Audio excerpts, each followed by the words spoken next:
First there were movies, then there were TV shows, then there was YouTube videos, and then TikToks, and then stories. And like the further you go into that, the more stripped back you see a person. And I think Snapchat is the purest version of seeing somebody's day-to-day life in the most natural way possible. I think the reason why Snapchat can really make you feel like you can be more vulnerable is because of just the tone that they set when they created the app.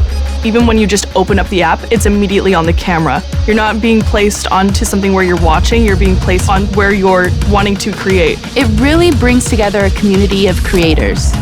And the money is great. Like, let's just be real. Compared to all these other platforms, nobody has anything on Snapchat when it comes to the money. I make a lot more money on Snapchat than I do off of any other platform. Snapchat is a place where you can really be your authentic self because you don't have to rely on sponsorships or brand deals in order to fund your business. You can literally build a career off of just being yourself and being paid for that. We feel very valued because we literally get paid for what we do every single day.